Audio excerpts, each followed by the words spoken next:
नमस्कार, मी श्रावणी अंगवलकर वृत्तकोश या आपल्या यूट्यूब चॅनलमध्ये तुमचं मनापासून स्वागत करते. नवरात्र विशेष दिवस 8वा. विभावरी शिरूरकर की मालती बेडेकर की बाळूताई खरे, नक्की कोण? या एकच व्यक्ती होत्या? मग नावे इतकी का? प्रश्न पडला ना? याचंच उत्तर आहे आजच्या एपिसोडमध्ये.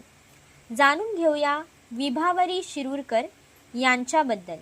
विभावरी शिरूरकर नावाने लेखन करणाऱ्या मालती बेडेकर. मालती बेडेकर यांचे पूर्वाश्रमीचे नाव बाळूताई खरे. मालती बेडेकर यांचा जन्म 18 मार्च 1905 रोजी झाला. त्यांचे वडील अनंतराव खरे आणि आई इंदिराबाई खरे होत्या. मालतीबाईंनी त्यांच्या वडिलांवर चरित्रात्मक कादंबरी लिहिली तेव्हा त्यामध्ये त्यांनी उल्लेख केला आहे की अनंत खरे त्यांच्या मुलीला अशा इन्स्टिट्यूशनमध्ये पाठवत होते जेणेकरून विधवांना शिक्षण मिळेल, असे त्यांच्या वडिलांचे विचार होते. मालतीबाई BA MA उत्तीर्ण होत्या. इथे एक गोष्ट नमूद करावीशी वाटते की 1933च्या या काळात स्त्रियांवर अनेक बंधनं होती.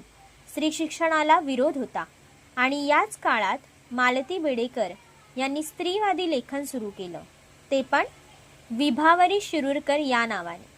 स्त्रीवादी लेखन कोण करतंय हा शोध त्या काळात केला गेला, पण विभावरी शिरूरकर नक्की कोण हे काही समजेना. आता विभावरी शिरूरकर हेच नाव का, यामागे कारण आहे.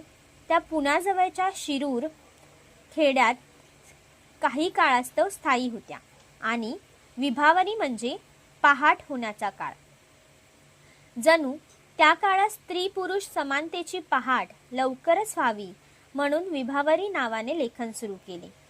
1933 ते 1946 म्हणजेच सुमारे 13 वर्षे विभावरी शिरूरकर या नावाने कोण लिहित आहे हे रहस्य होते.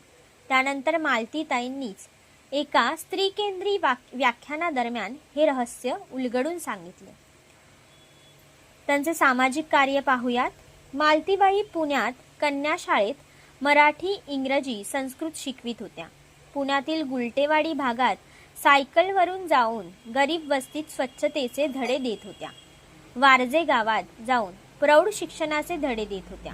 नंतर मालतीबाईंनी अण्णा कर्वे यांच्या हिंगणे स्त्री शिक्षण संस्थेत नोकरी केली. याच दरम्यान त्यांनी स्त्रीवर होणारे अन्याय आणि समाजातील स्त्रीची परिस्थिती जवळून पाहिली. 1937 रोजी सोलापूर येथील क्रिमिनल ट्राईब्स सेटलमेंट यांच्या वेलफेअर आणि शिक्षण विभागासाठी मुख्य अधीक्षक म्हणून काम केले. याचवेळी पददलित लोकांसाठी काम करण्याची संधी त्यांना मिळाली. महाराष्ट्रातील सर्व रिमांड होमच्या प्रमुख होत्या. यावरच आधारित त्यांनी बळी ही कादंबरी लिहिलेली आपल्याला पाहायला मिळते. विभावरी शिरूरकर या नावाने मालती बेडेकर यांनी स्त्रीकेंद्री कथा, कादंबऱ्या, नाटक अशा विविध साहित्य प्रकारात योगदान दिले. त्यांचे साहित्य लेखन पाहूयात. कळ्यांचे निश्वास, हिंदोळ्यावर, बळी, विरलेले स्वप्न, शबरी, जाई, लग्न की कौमार्य, पतीची निवड, शेवगाच्या शेंगा, वहिनीच्या बांगड्या, अंतःकरणाचे रत्नदीप, ताई हेच बरे, सुखाचे संसार, प्रेम विष की अमृत, आई की दावेदारी, रिकाम्या भांड्यांचे निनाद, त्याग, बाबांचा संसार माझा कसा होईल, शिकारी, दोघांचे विश्व, खरे मास्तर, प्रेम की पशुवृत्ती, प्रेमाची पारख, मोरणी, एकच क्षण, पारद, हिरा जो भंगला नाही. मालतीबाई बेडेकर यांच्या काही साहित्य सारांश पाहूयात. कळ्यांचे निश्वास 1933, विवाहित जीवनातील वेदनादायक गुंतागुंत, हुंडाबळीतून होणारे अत्याचार आणि स्वतंत्र अस्तित्वासाठी लढणारी स्त्री यावर त्यांनी त्यांच्या लिखाणात प्रकाश टाकला. हिंदोळ्यावर कादंबरी 1933, एका सुशिक्षित मुलीने विवाहाशिवाय मित्राबरोबर राहून मुलाला जन्म देण्याचा निर्णय घेण्याचे चित्र या कादंबरीत दिसून येते. या कादंबरीला देखील समाजात विरोध झाला. शबरी कादंबरी या कादंबरीत प्रेमविवाह करून समान पातळीवर संसाराला आरंभ करणारी सुशिक्षित मिळवती स्त्री कुटुंबाच्या चार भिंतीत कशी जखडली जाते हे चित्रित केले आहे. दोघांचे विश्व या कथासंग्रहातील नायिका निर्मलेच्या निमित्ताने स्त्रीच्या मातृत्वावर पुरुषप्रधान संस्कृतीचे नियंत्रण कसे आहे ते दाखवून दिले आहे. मंगलाक्षता पडल्या तरच मातृत्व पवित्र असते, नाहीतर तो शाप होतो. रशियाला जाऊन आलेली चित्रा मोकळेपणाने म्हणते, मला तेथील फक्त एकच गोष्ट आवडली, कुटुंब व्यवस्था, ज्याने त्याने आपापले कमवावे आणि मैत्रीने राहावे.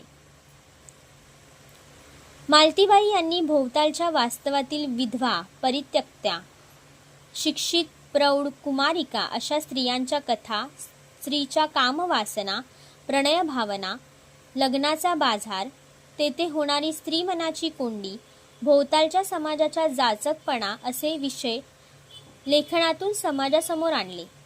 तसेच मालतीबाई यांनी शिक्षित स्त्री मनाच्या कोंडीच्या विविध बाजू दाखवल्या.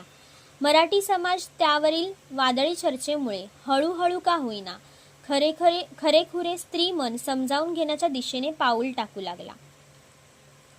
स्त्री मनाचा ठाव घेऊन समाजाच्या समोर मांडणाऱ्या विभावरी शिरूरकर, स्त्रीवरील बंधने जुगारून लेखन करणाऱ्या, समाजाला प्रश्न विचारणारी ही स्त्री शक्तीच म्हणजे नवरात्रीची 8वी माळ. आजची ही नवरात्री विशेष मालिका आवडली असल्यास वृत्तकोश या आमच्या यूट्यूब चॅनलला शेअर, लाईक आणि कमेंट नक्की करा आणि हो, सबस्क्राईब करायला विसरू नका.